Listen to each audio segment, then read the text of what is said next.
Dalam penelitian narrative research, ada contoh judul Adversity Quotient Guru PAI di Wilayah Terpencil dan Pedalaman Pinogu, Jawa Timur.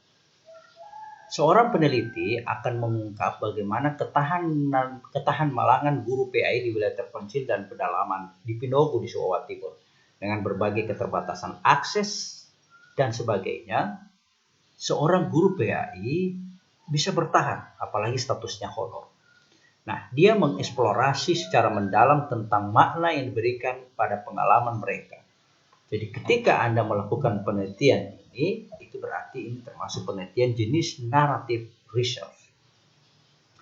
Ada jenis penelitian analisis isi, content analysis. Teknik yang digunakan untuk menganalisis dan memahami teks, teknik penyelidikan yang berusaha menguraikan secara objektif, sistematik, dan kuantitatif. Misalnya, konsep gender dalam teks pendidikan agama Islam dan budi pekerti SMA kelas bla bla bla. Anda juga bisa meneliti berbagai macam teks-teks lain dalam film, dalam karya novel, dan sebagainya, atau dalam buku-buku klasik PAI, atau dalam buku-buku klasik lainnya yang bisa bermanfaat untuk melihat analisis teksnya. Nah, berikutnya adalah jenis pendekatan gabungan, mixed method, gabungan antara pendekatan kuantitatif dan kualitatif. Jenis metodenya cukup beragam. Ada disebut dengan metode pengembangan instrumen, ada pengembangan model, ada action research, dan studi kasus. Metode pengembangan instrumen dalam jenis penelitian mixed method, kegiatan pengembangan ini dilakukan terhadap konseptual teoritik yang disusun sesuai dengan konstruk dan tujuan penelitian untuk menghasilkan instrumen baku yang mengacu pada teknik-teknik yang sudah ditetapkan oleh para pakar secara bertahap dan proporsional. Pengembangan instrumen membutuhkan teori yang kuat untuk mendasari sebuah konstruk terhadap fenomena yang akan diukur bagi lahirnya instrumen yang baik dan relevan. Contoh, desain pengembangan tes hasil belajar fikih berbasis Computer Assessment Test atau CAT di MTS Gimana Kabupaten Gorontalo. Seorang peneliti bermaksud ingin merumuskan sebuah instrumen tes yang baku yang digunakan dalam tes berbasis Computer Assessment Test. Jadi jenis pengembangan ini, instrumen ini disebut dengan metode penelitian pengembangan instrumen. Ada yang juga termasuk penelitian mixed method atau gabungan kuanti dan kuali adalah action research, penelitian tindakan. Dalam konteks ini kita mengarahkan lebih fokus pada penelitian tindakan classroom action research. Penelitian yang dilakukan oleh guru untuk memperbaiki dan atau mengembangkan cara mengajar guru. Dengan kata lain, penelitian action research, classroom action research adalah penelitian dari guru, oleh guru, dan untuk guru itu sendiri.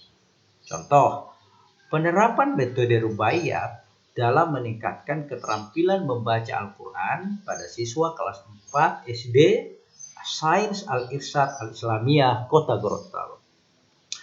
Metode Rubaiyat akan dicobakan oleh guru dalam setiap pertemuan.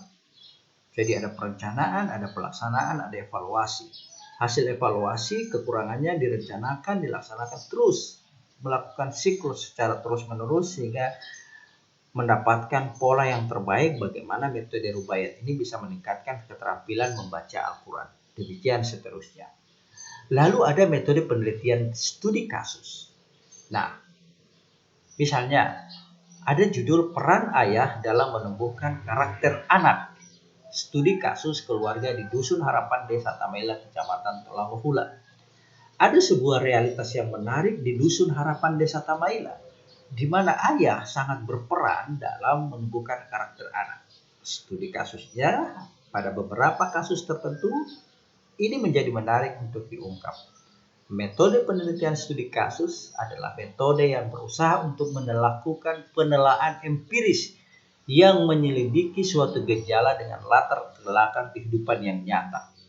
Yang tentunya ini dilakukan secara intensif, terinci, dan mendalam tentang program, peristiwa, aktivitas, baik dalam dilakukan oleh perorangan, kelompok, lembaga, atau organisasi. Silakan. Dalam judul ini dilakukan secara individu. Bisa saja organisasi, bisa saja komunitas.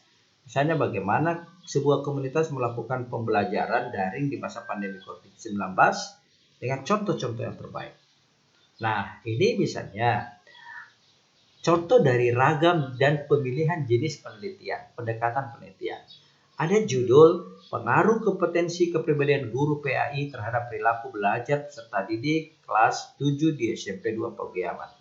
Metodenya tentunya adalah metodenya korelasional, pendekatannya kuantitatif. Judul Kiprah Kiai Haji Hamrain KU dalam pengembangan pendidikan Islam di Gorontalo. Jenis metodenya tentunya studi kasus, pendekatannya kualitatif. Kemitraan orang tua dan guru pada pembelajaran daring di SMP 1 Limboto misalnya. Maka metodenya tentunya studi kasus. Pendekatannya mixed method, gabungan antara kuanti dan kualitatif. Ayo, pelajari usulan proposalmu, lalu kenali secara jelas jenisnya apa, pendekatannya apa yang akan saudara lakukan dalam usulan penelitian ini. Nah, ayo silakan mencoba, sedangkan mencoba tidak mengapa. Semoga ini bermanfaat bagi kita semua. Mohon koreksi dan perbaikannya untuk materi. Terima kasih. Wabillahi taufiq wal hidayah. Assalamualaikum warahmatullahi wabarakatuh.